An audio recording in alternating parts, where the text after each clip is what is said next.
Welcome to Biohacking with Brittany. I am so excited that you are listening today.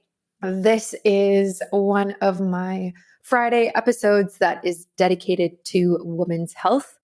I am your host, Brittany Ford, and I am a registered holistic nutritionist, and I have extra education in functional medicine for women's health.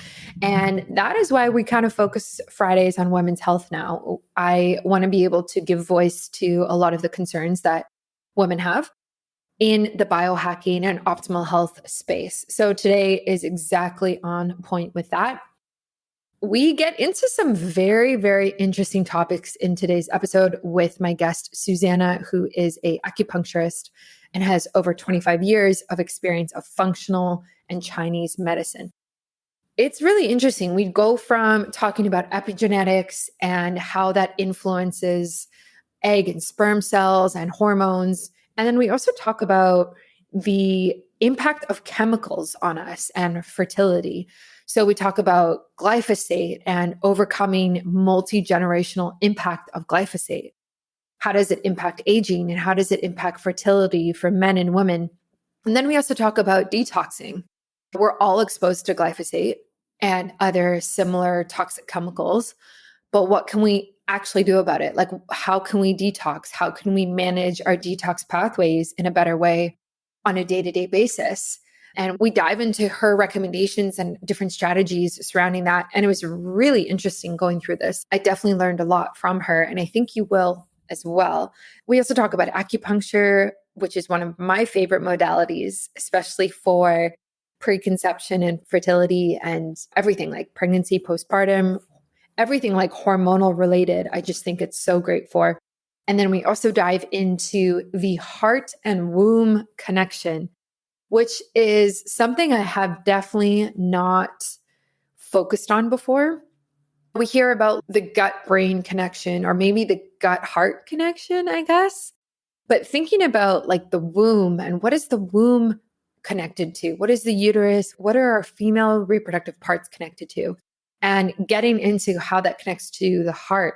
She shares some really interesting stories about what it's like to be heartbroken and how does that impact your womb and how does that show up in your period and your hormones and your ability to be pregnant and all of these different things. And it's so interesting to take such a comprehensive and holistic approach to it because I think that is often overlooked. Like there's so many easy strategies out there of take this simple supplement or do this one thing and it's going to change everything. But sometimes things are so interconnected that we really need to take a very comprehensive approach in order to heal. And that's been true with my own journey as well. You know, when I was healing the cyst on my ovary this past summer, I did a lot. And it took 4 months for it to go away. The doctor said, oh, it'll go away from like after 2 months. And I was like, okay. And then 4 months later, it was still there. And I had to do things like castor oil packs and red light therapy and healing baths and acupuncture and also the mental aspect of it. Like I did a lot of therapy and a lot of deep diving into like the timing of the cyst. So essentially, which I don't think I've talked about, but essentially what happened was it showed up in April and the month before I got married. So I got married in March and I had a delayed cycle from getting married. So my cycle was very long. I think it was like, I don't know, 6 weeks or something, 50 days or something, 55 days. And it was very, very long. And I didn't ovulate in Costa Rica. I got married in Costa Rica. Didn't ovulate, didn't have my period. And I was there for 3 weeks. And that should have all kind of happened. And that was not the case. And then I came back and then it ended up happening. But then my cyst started and the pain started. And so I had to do a deep dive into what is this from? Like, why did this occur after I got married a month before? Like, what was it? And a lot of it, I think, to be honest, like I was really stressed. I was really stressed and I was not in a great place. Like I was working a job. I was also doing my business full time and I was organizing a wedding, which if you have planned your wedding, it is literally a part-time job. And then I think my body just had inflammation in it and a cyst appeared, because typically cysts are products of inflammation. Like that shows that there's chronic inflammation in the body. And I think that's what was happening. So I had to heal through it mentally of, I'm doing less now and I'm okay with it. I'm married now and I'm okay with it. And like everything that comes with that. And so there was a lot of mental healing that I had to do. And it was helpful for sure to be able to help it go away and get through that. And so we kind of talk about that. Like when these things happen, like PCOS or endometriosis, when it shows up, what does that actually mean on a spiritual level? What is it tied to? Let's move past just, oh, these are the things that make you have PCOS. Like this is how you get diagnosed with it. Okay, great. But what is it associated with in the body in terms of what chakra is it associated with? What energy center is blocked? What aura, like all of these different things that are less 3D and more 4D and 5D. And I think it's just so interesting exploring those.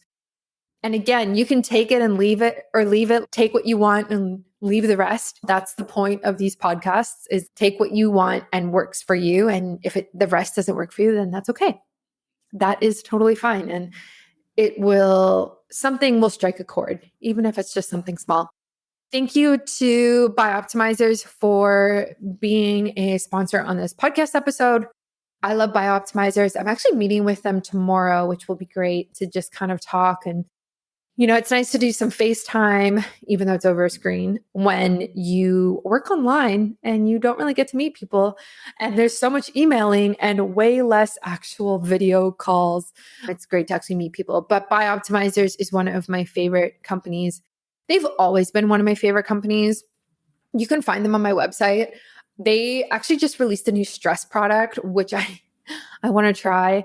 It's like formulated to really just help you manage stress better on a day-to-day basis.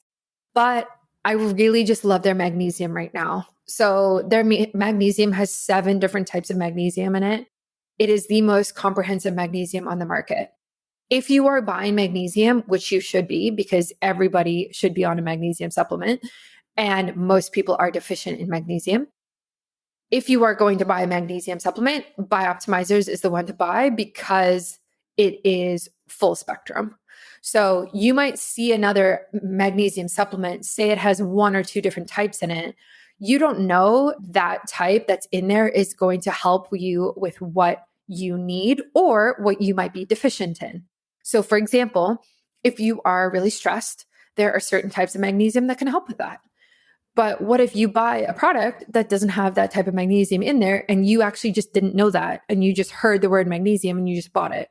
So the safe way to like avoid that trap is buy a full spectrum magnesium product. And that is Bioptimizers. You can go to bioptimizers.com/biohackingbritney. Actually, I think that's the URL. Regardless, it's on my website. It's in my show notes. Click on that and get their magnesium. They have a Black Friday sale right now. So if you've been like hemming and hawing and like, oh, do I really need magnesium? Listen, if you were ever going to buy it, ever, today is the day, because it's the most on sale it will ever be. Use my discount code biohackingbritney. It will get you the most off. Even if you see other discount codes, mine is for the most percentage off, which is great for you. So I want you to save, use that, and seriously, take advantage of this Black Friday deal while you can, because they're usually not marked down this much.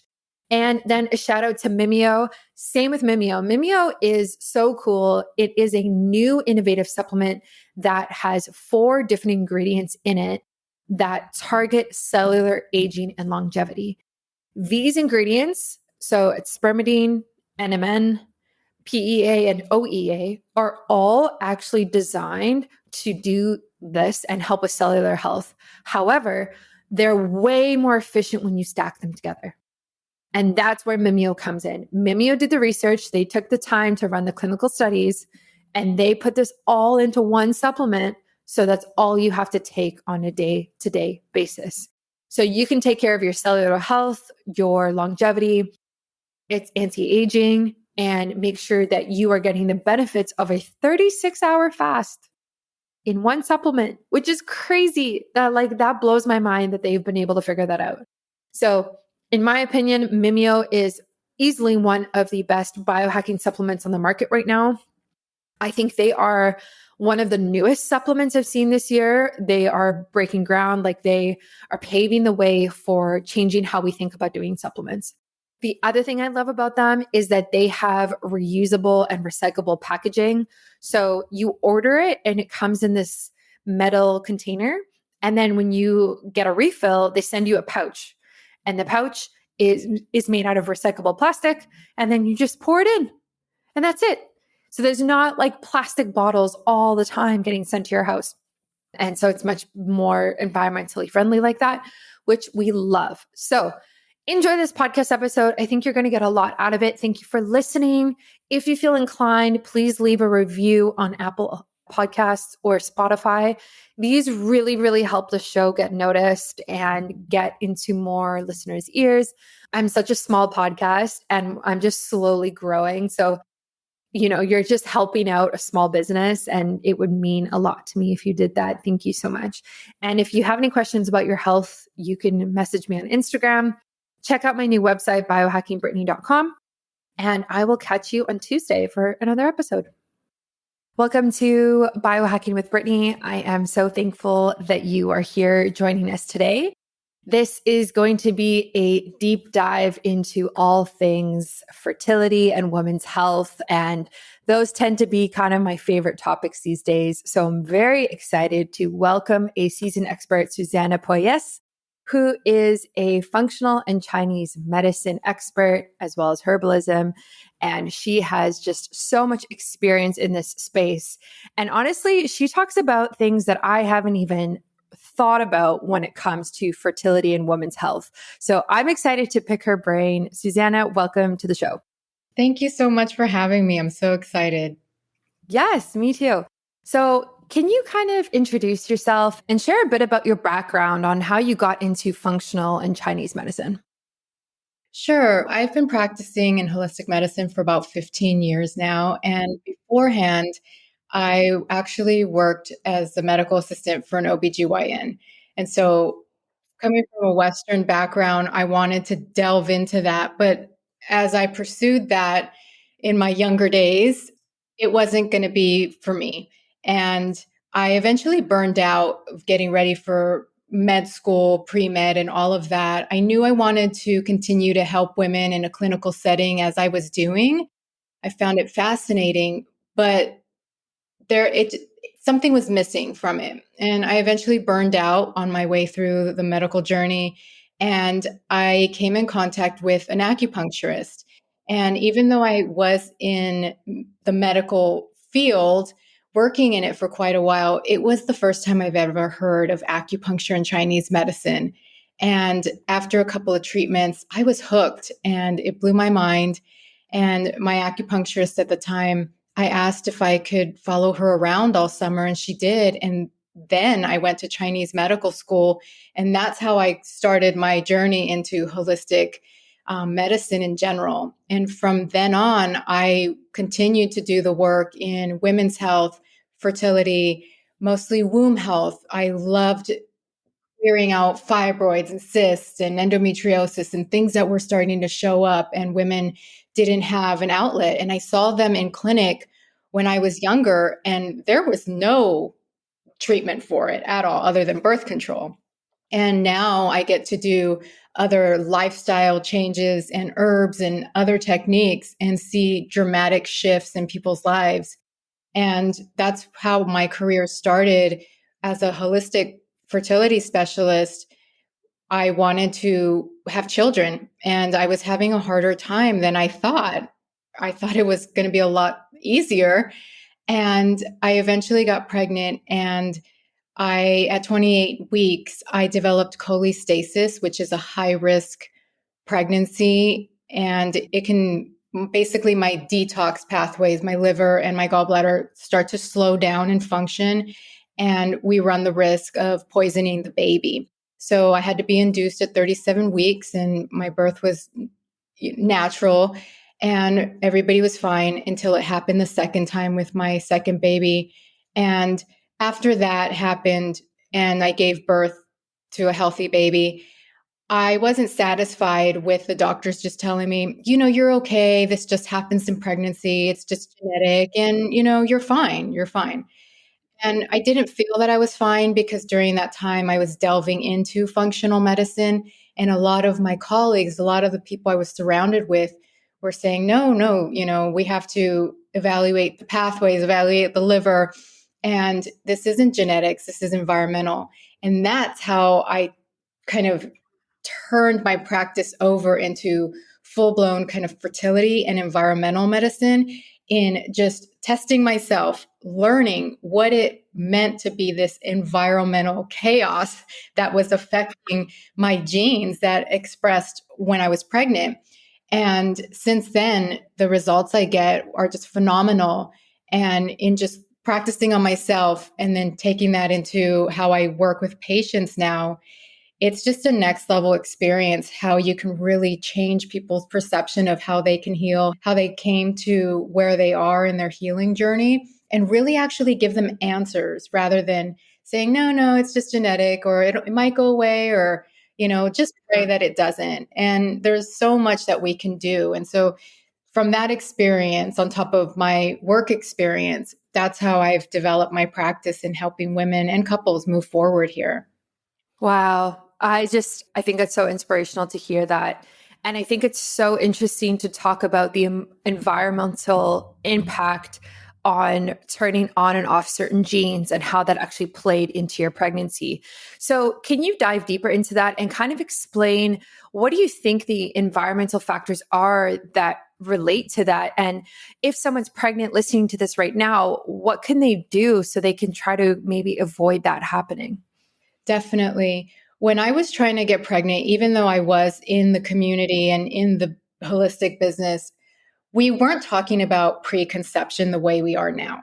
Okay. And so that's something I did not do. I was just living, doing my thing, thinking I was eating healthy and everything else and taking my herbs and then trying to get pregnant. And that's not the world we live in anymore. We have to actively now, as women, younger and younger, we have to actively start to clean our bodies out, maybe in our early 30s when we're kind of not even thinking about children. And we live in this world now that we have so many chemicals, and everybody talks about toxicity now from cosmetics to toilet paper, but it's really gone above and beyond the levels that our human biology can actually take on. So we are now in a place where everybody needs to do preconception work.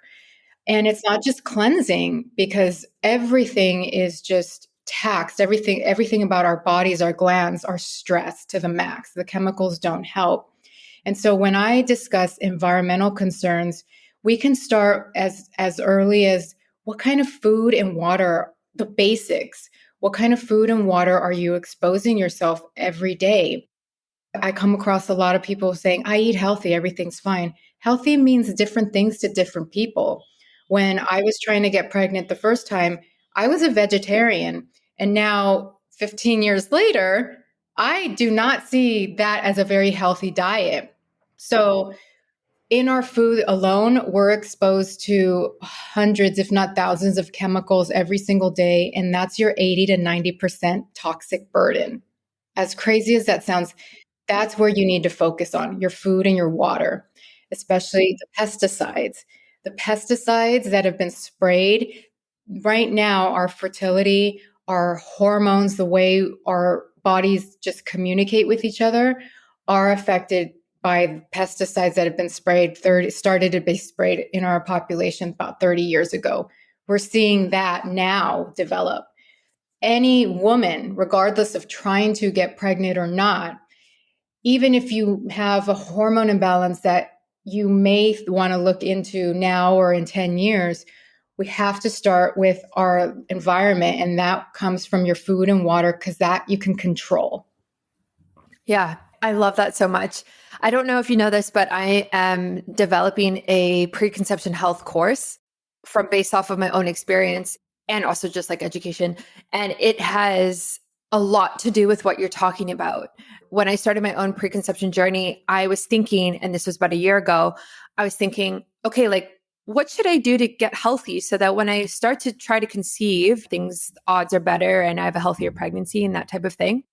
And everywhere I looked, people would just say, like, take a prenatal vitamin and don't drink alcohol. And I was like, no, I don't think that's enough. That doesn't feel like I'm like detoxing and cleansing my body. Like, I want to actually be as like healthy as I can. And I had to dig on the internet, find books. And I was like, why are people not talking about this more?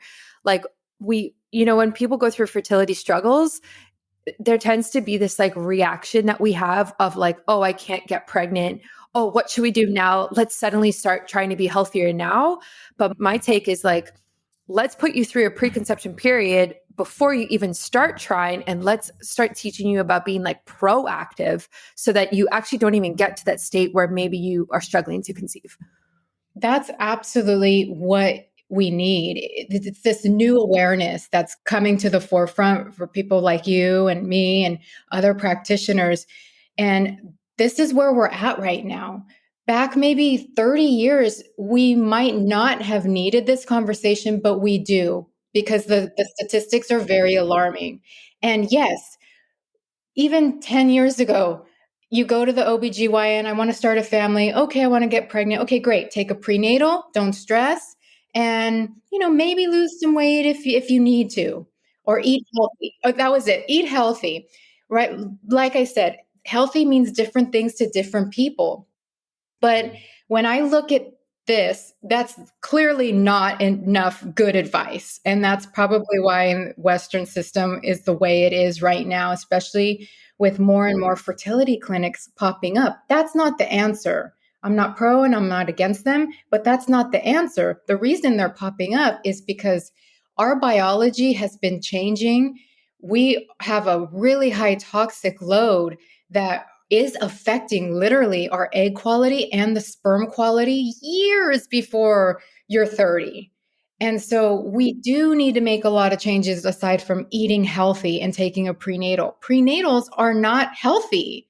They have a lot of synthetic chemicals as well. And that's another conversation. And when it comes to preconception, it is a necessary moving forward, but it doesn't have to be scary because what you will learn in trying to just feel better and look better, the insights change, your internal environment changes, then your chance of having a high risk pregnancy goes down. The toxic burden on the baby goes down, and therefore they're healthier in general. Right now we have generations of young children that are not healthy. We have more allergies, we have higher autism and neurological rates happening that we've never seen before. So getting healthy with the prenatal and eating more veggies is not what we're talking about here. We're kind of wanting to overhaul the system, making sure the pesticides, especially the glyphosate that has been proven to physically alter the ovarian follicle development and semen counts, it's proven. We need to start getting that out of our system and making sure when we're trying to have a baby, we're not exposed, our babies aren't exposed, and beyond. Yeah, absolutely. So, what are the strategies that you recommend that your patients use to kind of detox their bodies from glyphosate and like other similar harmful chemicals? Well, the good news is you can decrease the exposure and you can decrease how it affects you. And so, definitely, we have to go beyond the dirty dozen organics. If possible, we have to start doing an organic whole food diet. And we have to make sure you're investing in a high quality water filter. It sounds very simple, but I tell you, a lot of my patients, they don't even do these two steps when they come to see me. A lot of people are still drinking tap water. And yes, in America, you will not get a waterborne illness from drinking the tap water, but the tap water is pretty toxic. And those are very two basics. And then we kind of see, how is this manifesting? How has this manifested? Are your glands affected? Do you need a little bit more detoxification help? Do you need a little bit more gut health? does your liver need a little bit more help with, increasing your glutathione levels? So by making sure you're eating as locally, as seasonally as possible, knowing where your food comes from, keeping it simple and as whole food plant-based as possible. Not to say you can't have, any animal products. That's not what I'm saying, but as fresh as possible would be really helpful to first and foremost heal the gut, because that's where it comes downstream. If you don't have gut health, everything down the pipeline is going to be slower and eventually can affect your hormonal health, your uterine health, because it is a holding vessel. So a lot of toxicity kind of just flows and holds down in the uterus. So this is what we want to prevent. And you can easily do that with just good gut health. Be mindful of it. And then everything down the pipeline in terms of your organs, systems, that's how it cleans itself up. Yeah, I love that. I think those are great points. Part of what I'm doing for my preconception cleanse and program is a gallon of water a day, which sounds like a lot, and it is, but it's obviously filtered and it's actually like restructured water as well. And even that was just such a change. Although I've always been pretty good about my water, but now like tracking it more significantly just to help flush things through and make sure I'm actually properly hydrated. And then a big thing that I do as well a lot is a lot of saunas and steam rooms. And I'm such a fan, although it can have like negative impacts on sperm quality for men. So you kind of have to be careful with the heat for men. But for women, just this idea of sweating and you're in a parasympathetic state and you're sweating through your skin, which is like such a great way to detoxify as well, is like something that I cherish and I think is just so important and honestly overlooked in our Western society. Absolutely. I love the home saunas. I bought one that it looks like a foil bubble and I just zip myself up in it, and 15 minutes you have a whole body detoxification. And I've tested it. I've tested my urine before I did the sauna, and then afterward with the heavy metals, it's the best way to get heavy metals and direct toxins out through the skin, because your liver does a lot of the burden, but we forget that the gut and the skin are those organs that help the liver. We can't just depend on the liver 100% of the time, which most people do. And so the saunas are essential. I think like in Northern Europe, they have it down where they have saunas in their home. And so that would be a fantastic idea to start developing that way here. It is crucial to sweat. That's why people feel good when they sweat while they're exercising. You have those endorphins running, but you've already kind of opened up that barrier and you've detoxified. Using that is crucial, especially for heavy metals. And it is ironic because with low sperm count, a lot of that I see with high aluminum and high mercury levels with men with low sperm count. And that would be the best way to start detoxing them. But yes, we do have to be careful with the heat impact on that area. But it does regenerate. That's the good news. So men can go through a 6-month cleansing process with the idea of this is a 6-month pause until we can clean our systems out, so that maybe the levels of toxicity, especially from mercury, aluminum, and copper, that might be blocking sperm development in the next 6 months will be decreased. And then we can get better levels, higher quality levels that way. Yeah, exactly. That's exactly it. I think something that was interesting that I learned when this is about a year ago when I first started like taking these steps was that you can't detoxify when you're pregnant or when you're breastfeeding, right? So you're not going to be going in the sauna when you're pregnant. You're not going to be doing some sort of liver flush or whatever it might be. So the time to do it is really before that so that you can optimize these different channels and be at the healthiest point possible. Because once you're pregnant, you're not trying to like, you're obviously trying to be healthy, but it's different. Your approach to everything has to become different because you're no longer trying to like run at 100% all of the time. Like you have to kind of be a bit more, I don't know what the word is, but like a little like nicer to yourself or like calmer in a way.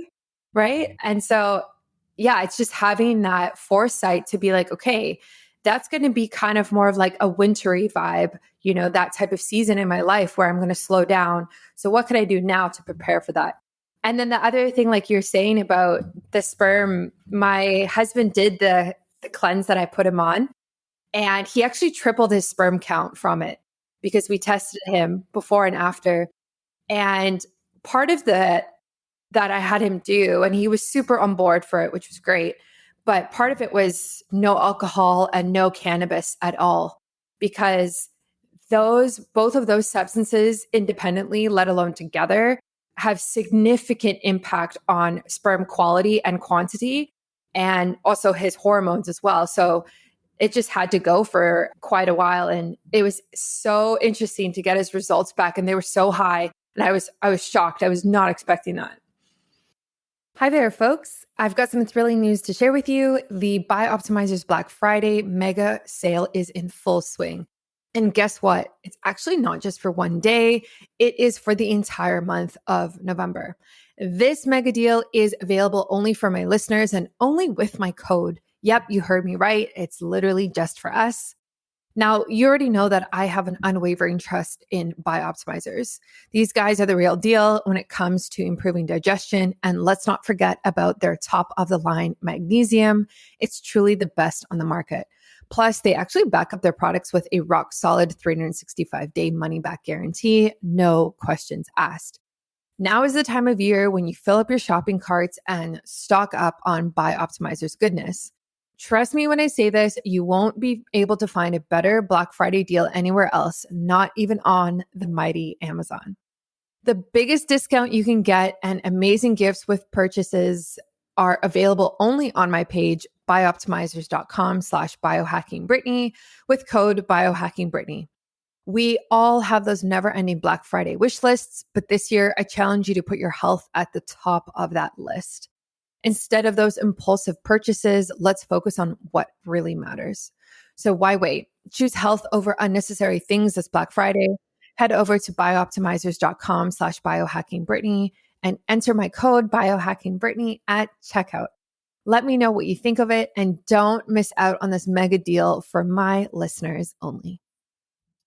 People forget that alcohol is all sugar. So that creates inflammation in the body. And it's very interesting because my patients as well, they're like, well, can I at least have my glass of wine? And wine is even sugar on top of glyphosate. No, you can't have wine, not because I don't want you to drink and enjoy yourself or whatever your need is it. It's because we're going to decrease your toxic exposure right now. So, like your husband, those levels do change. And every 3 months, as women, every 3 months, you go through a new hormonal cycle. So that's when the egg quality has that ability to change that environment so that you get different nutrients feeding those follicles that are eventually going to release that egg for egg quality. So you have a regeneration cycle of 3 to 6 months. So this isn't forever. And men are actually faster. So if you're stopping and going and you're doing all of this good stuff for 3 to 6 months, both of you will be in good shape. And that's where we are right now as a society. We kind of just need to do it. Even if you feel healthy, you work out, it's something I wish I would have done, honestly, because a pregnancy, nobody tells you this. Nobody told me, but pregnancy is itself a highly inflammatory state, whether you have anything going on or not. Okay, it is high inflammation. So that's why if you're coming in already with kind of a toxic burden and a little bit of inflammation, it's going to triple when you're pregnant and show up in the second and third trimester, which we don't, because that changes your perception of how you wanted this experience to be, right?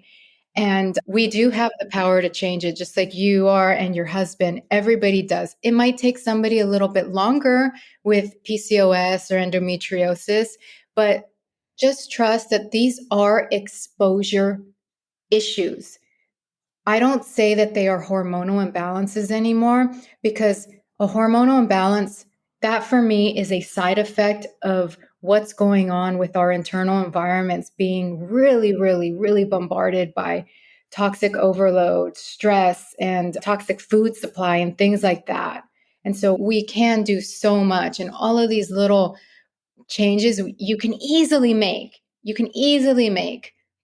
Yeah, I couldn't agree more. I couldn't agree more. I'm curious about your experience studying and understanding epigenetics and how this kind of can play into fertility. I honestly, I don't see a lot of people talking about this. So I'd love for you to just kind of dive into this and give the audience your 2 cents on maybe what this means and maybe what they can do as well. Epigenetics is a game changer. It's a powerful, powerful concept that I hope everybody will hear more about in the future. Epi means above, genetics is genetics. So we're talking about the science of above your genes. Most people, we grow up, we have our bodies, we watch our parents, and maybe they have diabetes or high cholesterol and things like that. And then eventually one day we're living our lives and, ooh, I have diabetes now. Oh, it's okay because I knew this was going to happen because my mom and my dad have it. That's the old thinking of medicine in terms of blaming your genetics, right? It just happened because mom's going to have it or grandma had it. The science is really clear that now epigenetics, we have the ability to change these things that are coming into our bodies or around our bodies that are making homes internally and changing the way those genes either light up or dim down. And so, for example, pregnancy is a highly inflammatory state. So that state tends to turn the switch on to these genetic things you have programmed. Maybe I had liver disease. Maybe I had high blood pressure in my genes. Pregnancy can turn that on. So that's why we see a lot of that in high risk pregnancies. And then it goes away when you have the baby. So epigenetics is just that. It gives the patient and people in general the power back. We don't just come in and say, oh my God, my dad died of liver cancer. At 40, I'm going to have liver cancer. That's back then. Now it gives people the power to say, yeah, I know I came in with parents having this and this and this, but I'm going to change things around, limit my exposures, clean things up, work with the right people, biohack my body, make it stronger so that those little light switches don't come on. They're there in the blueprint, but it's all about what juice you're giving those genes every single day. Are you drinking alcohol? Yeah, that might eventually turn it on. Are you giving it enough vitamin C to evade these viruses that are in the body that can turn these on? Yeah, I'm giving it that. So you eventually won't see these things. And that's what I learned in my pregnancies. And that's how I started using epigenetics. Everything in our body, from our food, our water, our thoughts, if you can believe that you can actually use this stuff to help you, or if you're going to believe an outside doctor that says, no, that's not true, that's woo woo. So our thoughts and the stories we repeat about our health or our potential are every day. Those are repetitive patterns that are epigenetic, and they do change the way your cells vibrate. They change the way your cells eat and work with you or against you. Very real stuff. And you really do get the power back. And that's super exciting for me. Yeah, I love that. I think that's what I love in general, just about epigenetics or even just the idea of preconception programs and cleanses is it's very empowering. Like it's less you just roll over and like take the diagnosis and go on medication and call it a day. It's more, hey, yeah, this might happen to you, but like what can we do now in order to prevent it and manage it and kind of keep it on the back burner? And I think that is very encouraging to people as well, because we need these dialogues. Like we need people to say, okay, you're actually in an inflammatory state when you're pregnant. Okay, so this is what you should do. I'm not hearing that. I like, where do people say that? Like, that's not the dialogue that I hear anywhere. So I'm so curious about like your own experience when you were pregnant both times. What did you do to And like, I guess, what do you do with your clients to kind of help them during pregnancy so that they maybe are less inflamed and less likely to turn on potential bad genes that they might have? That's a great question, because the reality is most people come to me when they're already sick, right? Or highly inflamed. So we do miss that mark of, let's give yourself a year or 6 months a lot of the time. And so what I did with my pregnancies, unfortunately, there is nothing to do with cholestasis. The treatment, the only treatment is induction at 37 weeks.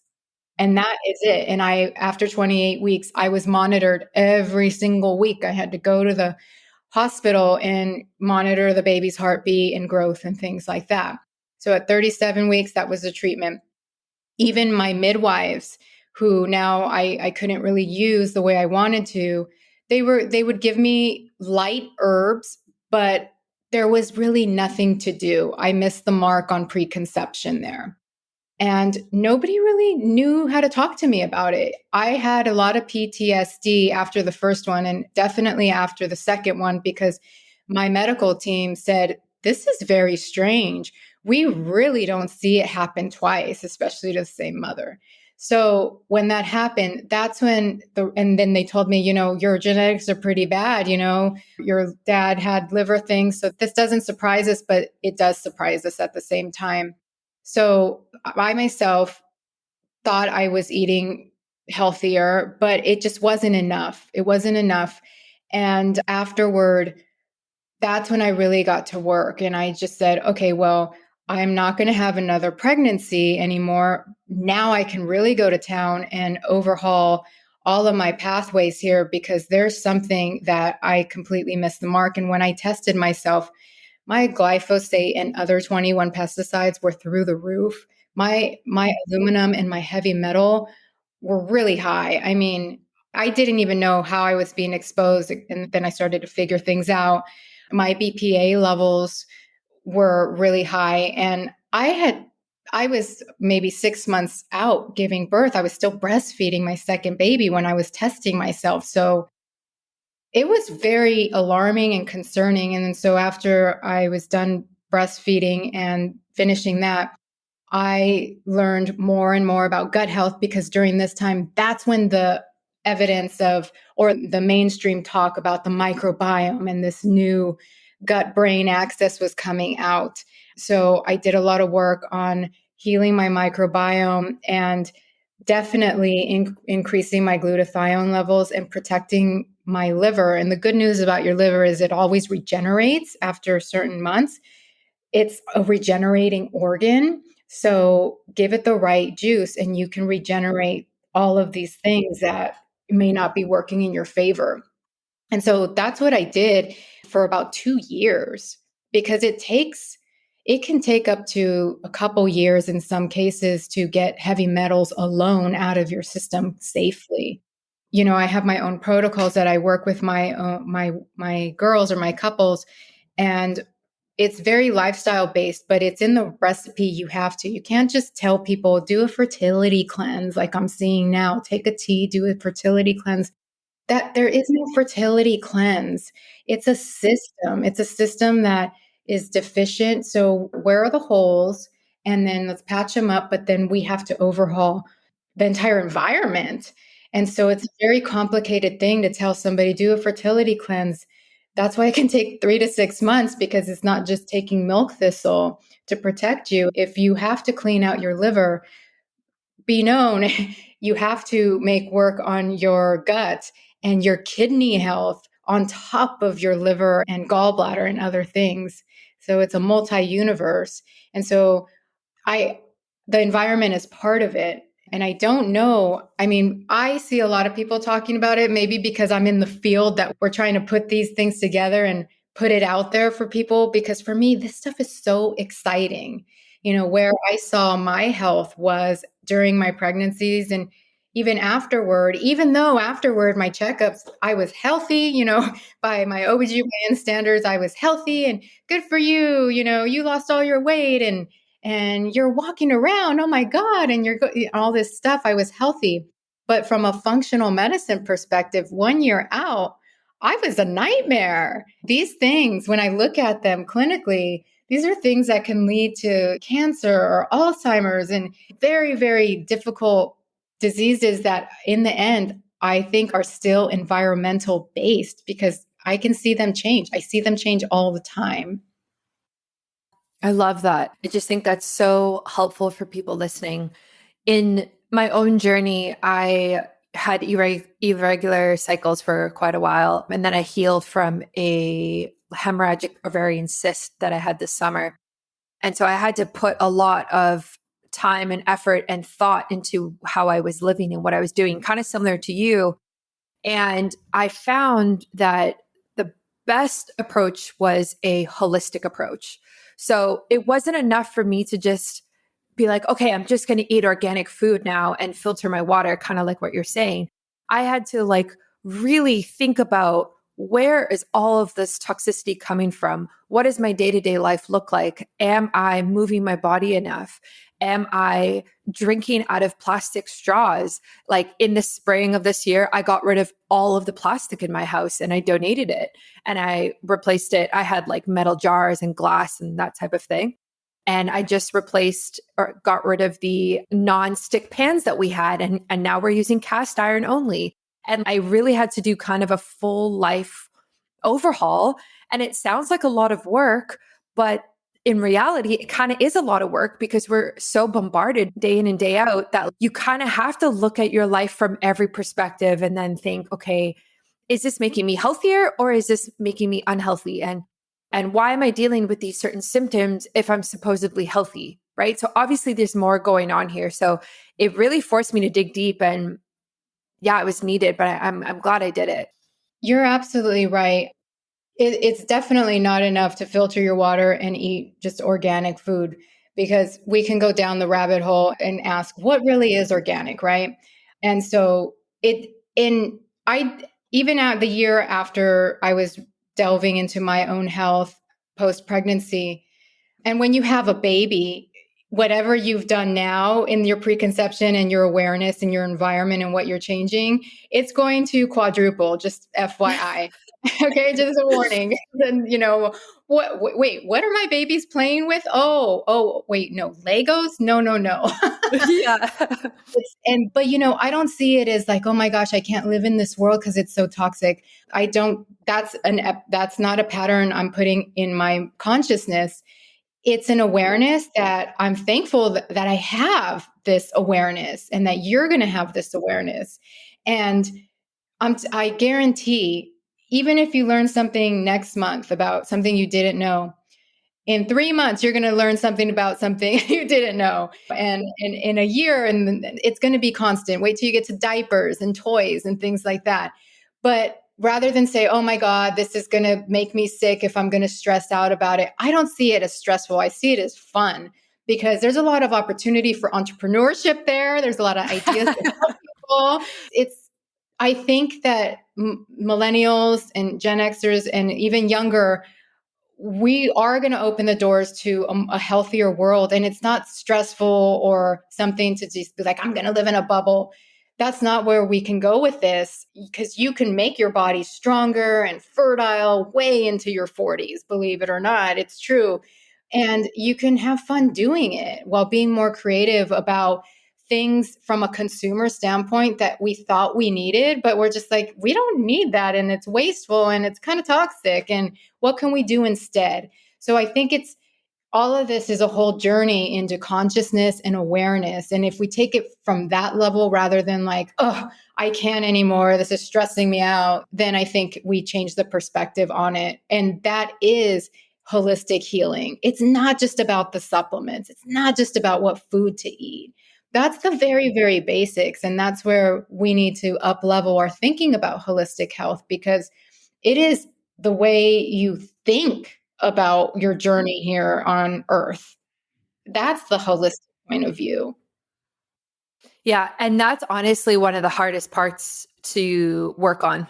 Well, it was for me, like in this past year of working on my mental health and my stress levels, right? Like, it's like everything we're saying, like you can eat the healthiest food on the planet, but if you're chronically stressed from your job or your home life or whatever's going on, like it doesn't really matter. Like you can't be in a fight or flight mode all of the time and expect to have such a healthy pregnancy or be able to conceive very easily. So like learning that and being able to come to terms with that and start doing things that are slower and more healing, like I did a lot of acupuncture actually. I did a lot of acupuncture, which was great.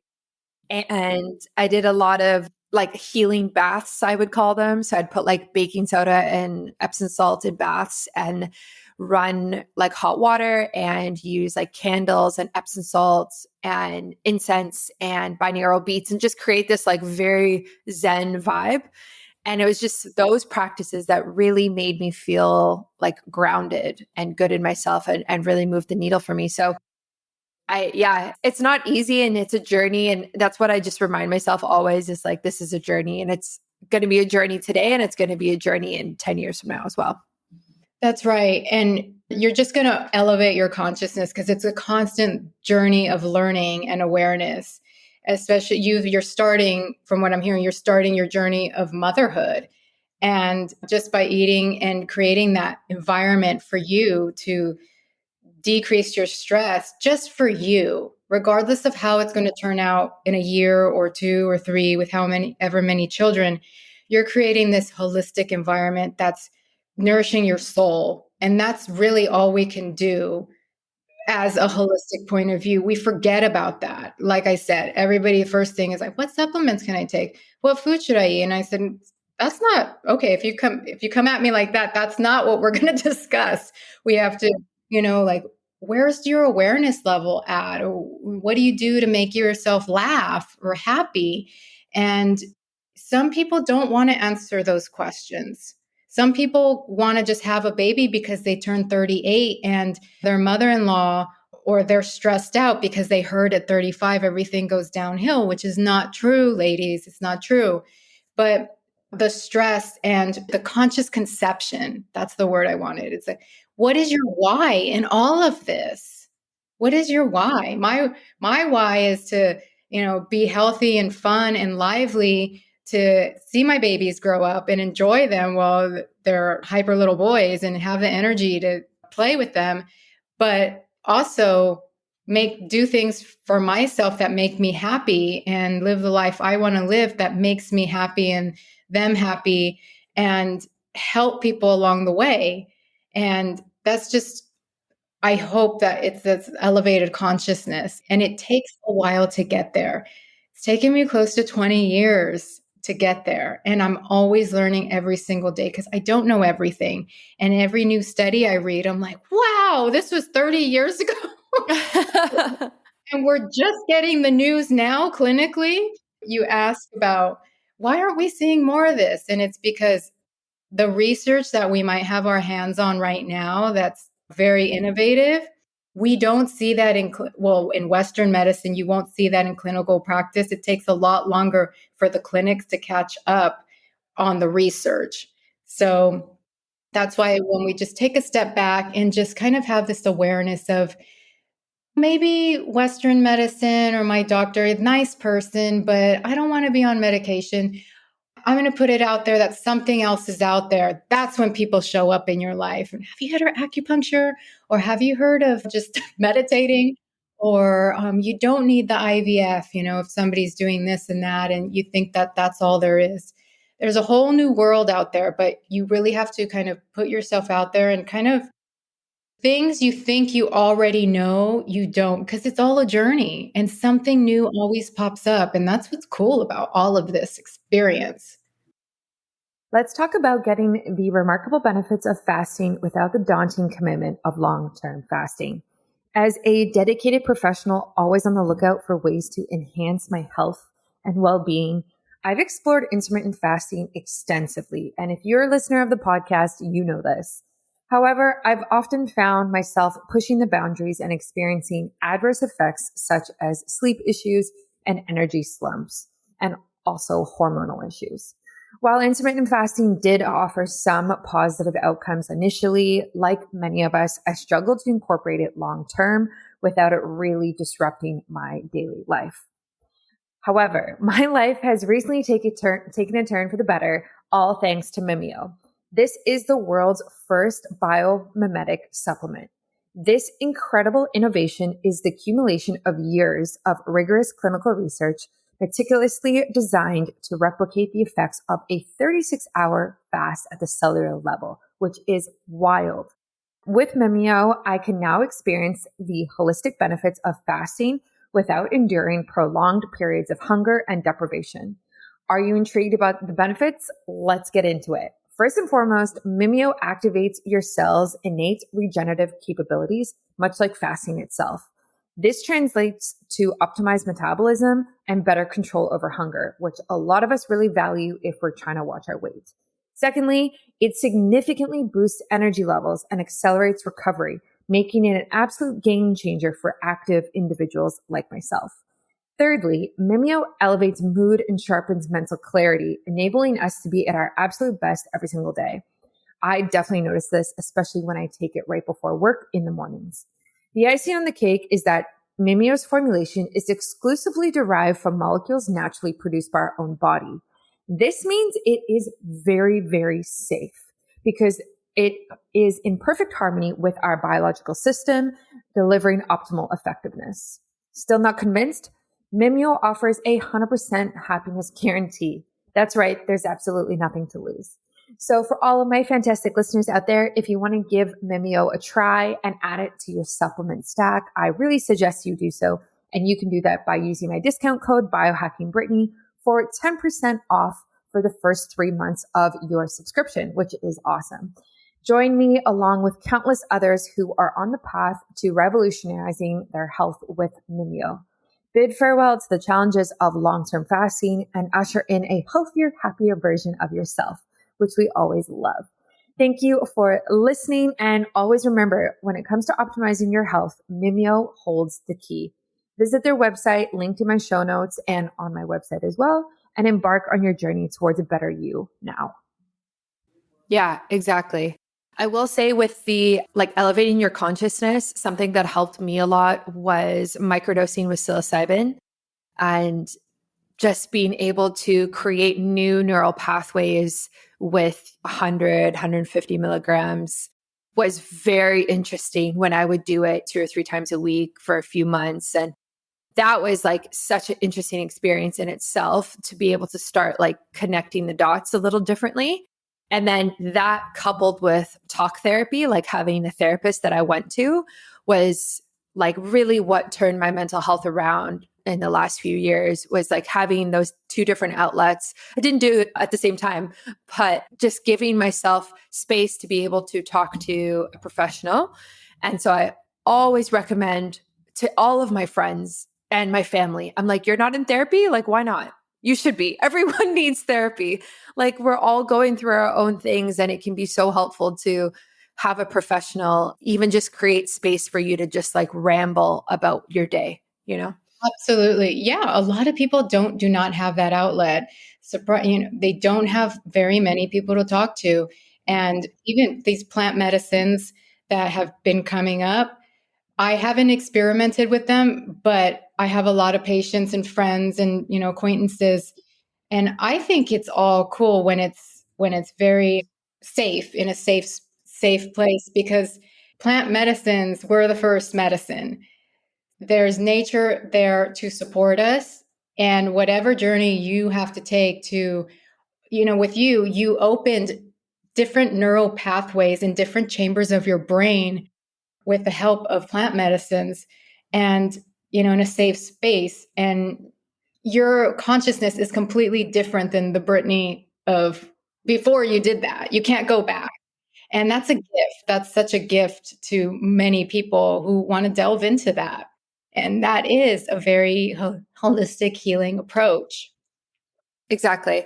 I've actually heard of a few different women. I think I was listening to a podcast and they were talking about plant medicine, and it's actually becoming more popular now in the postpartum circles.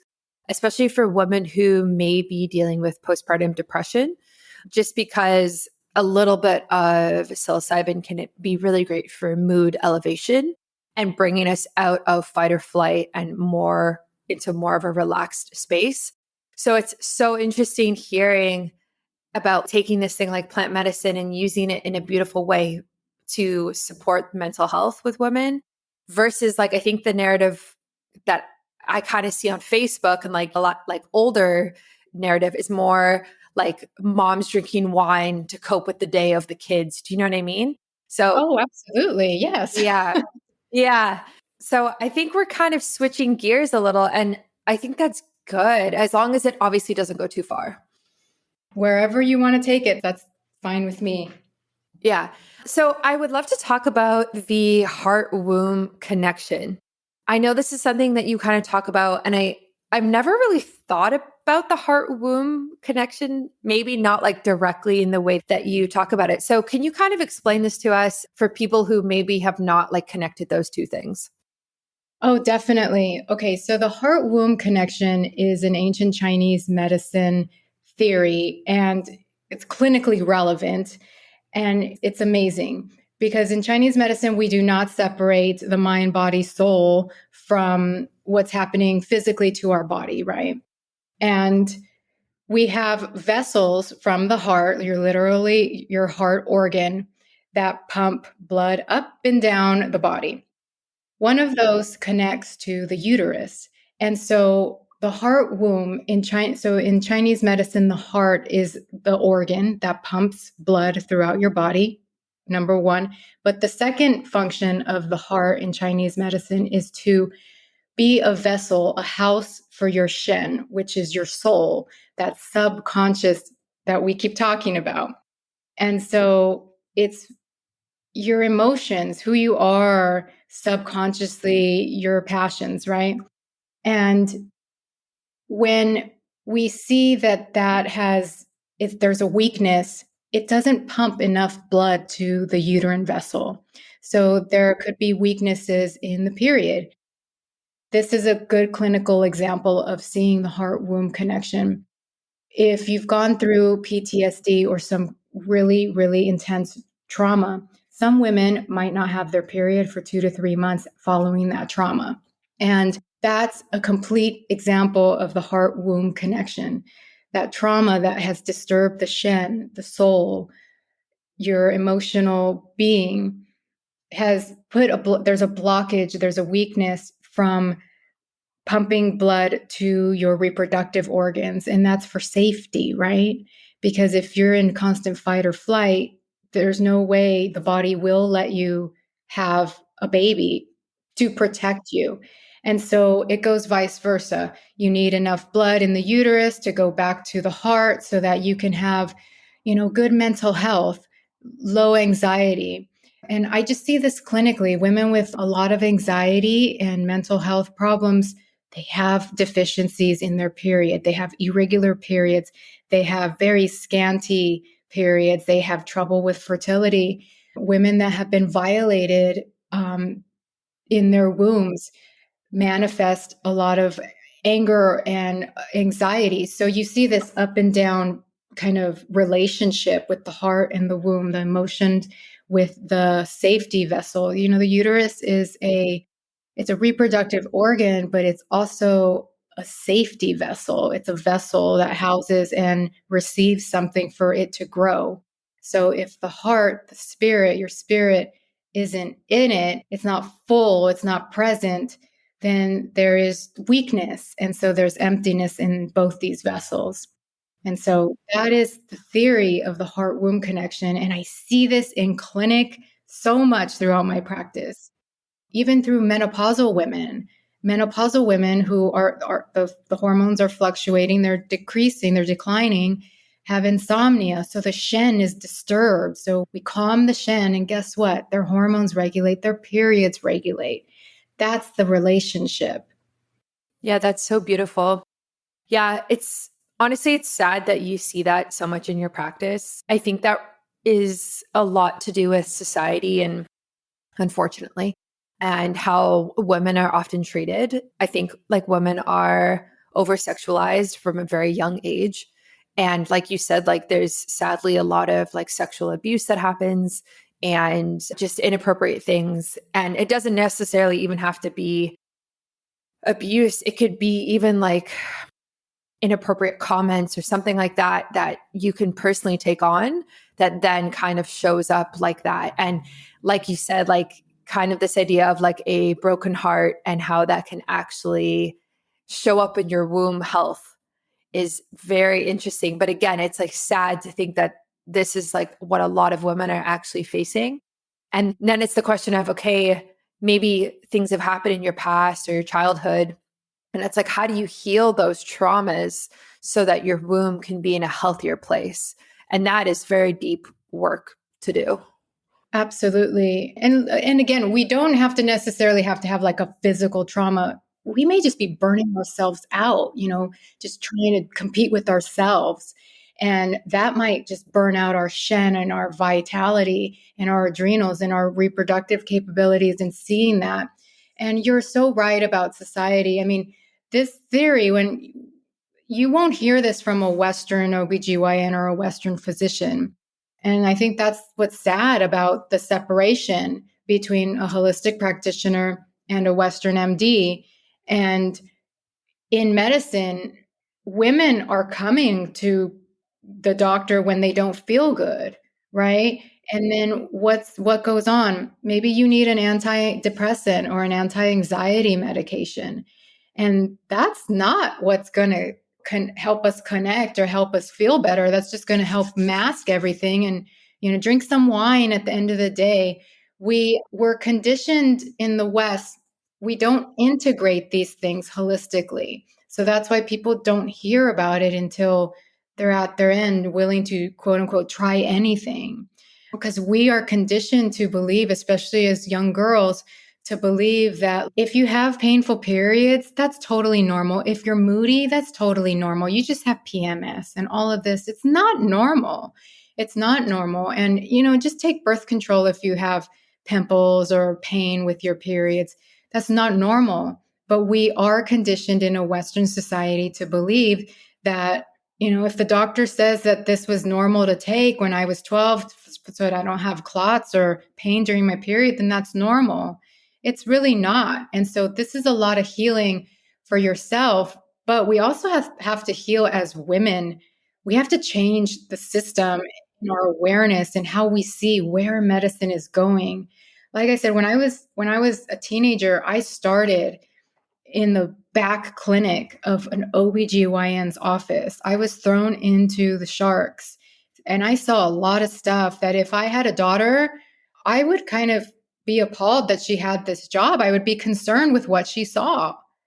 And medicine in about 25, 27 years, but maybe 30 years out since I was in there in the back clinic from the OBGYN, the medications for the same complaints women are coming in have not changed.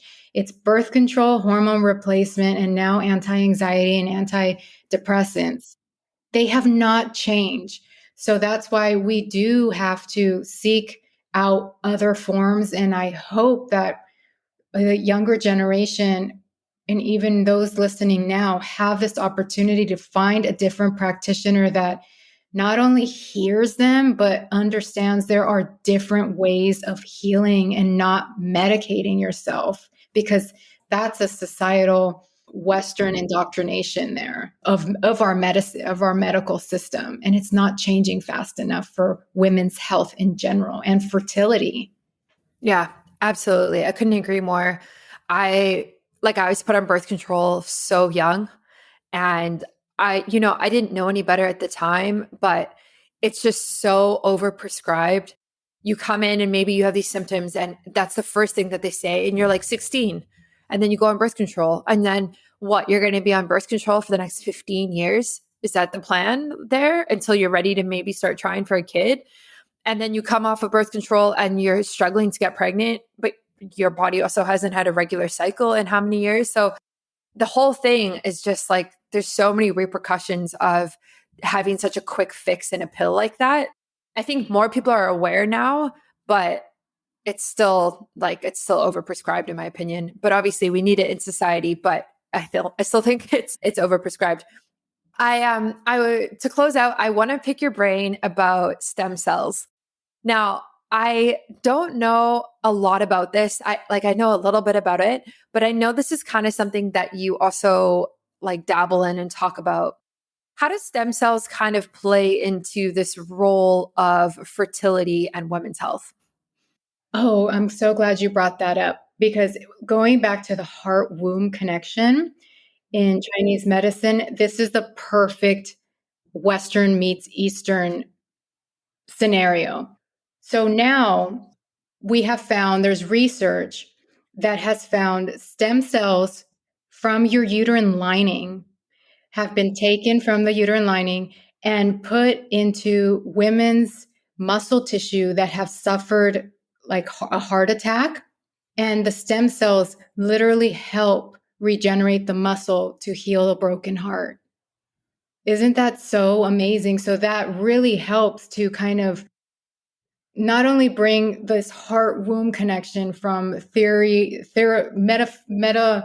metaphysical theory into Western science, that they've literally been able to take and see the benefits of having a healthy uterine lining throughout your life, that when you get into menopause can actually save your life if you have a heart attack and help you heal. So that is the importance of keeping a healthy womb throughout the ages from 12 into menopause. Just because if you're not trying to have children at 40, we still need to replenish this internal lining so that we can use those stem cells if needed. Hopefully you don't, right? Hopefully your heart healthy.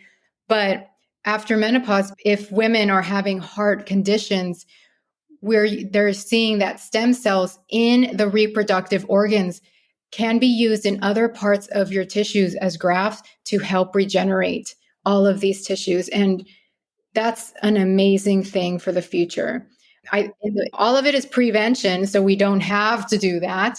But scientifically, stem cells are kind of a new thing that's been popping up a lot. People ask me about knee stem cells, but this heart womb connection with the uterine cells to replenish and repair a literal broken heart took, it was just another level. Wow, that's so beautiful. That's really so beautiful. And it's so cool to honestly hear about these possibilities that are coming in the future. What are your thoughts and opinions on stem cells from the umbilical cord or the placenta after you give birth? Well, I am a believer of kind of everything regenerates, right? And so if you wanted to use your own stem cells and do placenta encapsulations and dry them out, that has been used for centuries in Chinese medicine. It's not new medicine. In the West, since people haven't really heard of that, they're like, oh, gross or whatever. But it's not. We're using the stem cells to replenish what we just lost, what you just physically grew with your own tissues, and you can replenish and take after birth and help heal you postpartum. And this is something that we've done for a long, long time. And so I am a proponent of using stem cells postpartum in using your afterbirth and placenta. Mm-hmm. I love that. Yeah, I've heard that encapsulating your placenta can really help with postpartum depression and anxiety. I don't know if that's just like what people say, or do you think there's actually some truth to that? I think every case is going to be different. We can go in there, as most of us do, with a birth plan, how we want it to be, and then something along the line will change that. And everybody's completely different. And I think whatever happens in your pregnancy or post birth, or even before pregnancy through conception, you have to build out your team of people that you really trust and that are going to be with you. Even if you do take the placenta pills and they don't work for you, somebody will be there to help you find the next thing that works for you. And what I have seen, not all of my patients do take their own placenta, but a lot of them do acupuncture and moxa and warm the womb afterward. And I know those work for sure. I am an advocate of warming the womb. And that basically means keep your feet warm and keep your womb very warm, even in cold weather, because it's all about circulation and in your front and in your back. And so these micro changes and micro ideas, every little bit helps. And even if you do have a traumatic pregnancy, you made it out, you have to just give yourself the time to bounce back and heal. I think that there's this perception in the West that's completely different in the East. In the East, families, if possible, especially extended families, they give women 3 months to recover. Everybody's involved. Everybody cooks for you. People hold your baby. You can sleep. You can recover. In the West, women get 6, 8 weeks of vacation time, and then you go back to work trying to pump. So that is going to drain you. Just thinking about your last trimester and what you have to do aside from giving birth and then having just 6 months, that stresses you out before you have the baby. So we really do have to have that, again, that awareness of who's going to help me? Ask for help. We have to ask for help. I didn't, I thought I was super woman. And now I'm just like, please don't do that. Please don't do that. Ask for help. And we're all there to support each other one way or another, whether it's this interview or your acupuncturist. We all want the same outcome. Happy people, elevated consciousness. We're out there to help each other. I love that. Yeah, I couldn't agree more. I think there are so many resources out there for people, and it's just kind of being exposed to them. So for me personally, like there are certain podcasts that I listen to probably every week, every other week, depends on the episodes, but just to be able to have a resource of like holistic health that I can tap into and learn from. And then there's like a million books as well, which is also really great. So I think it's just, having this support. And then, during postpartum, obviously you want people around you, if you can, friends and family, to really not take on the load 100% yourself, which I think so many women end up doing. So if someone wants to work with you and they're listening to this podcast episode and they're just like loving everything that you're saying, how can they do that and where can they find you? Sure. I am easily found on yonisync.com, my website. You can download some free resources there and get to know me better. And you can also book a free fertility breakthrough session with me. I do my own calls. I like to talk to people and build out a roadmap that is realistic. And if we're a good fit, we can discuss that. And just on my website, yonisync.com. And you can let me know on Instagram as well. And that's how you can easily find me and get to know how it is that I work, how I'm different, and how I can best support you or anybody that you love that wants this awareness and support. Yeah, I love that. Thank you so much. I will put that in the show notes and on my website as well, so everyone can find you super easily. And thank you so much for coming on today. This was such an enlightening episode and I just learned so much. So I really appreciate it. Oh, you're very welcome. Thank you. Thanks for listening to another episode of Biohacking with Brittany. If you're interested in finding the show notes or the sponsors for this episode, you can do so on my website, which is biohackingbrittany.com. Remember to follow me on Instagram where I'm most active. My handle is @biohackingbrittany. And if you're interested in working together and you want to email me directly, you can do that. My email is info@biohackingbrittany.com. And I look forward to hearing from you and having you tune in next week.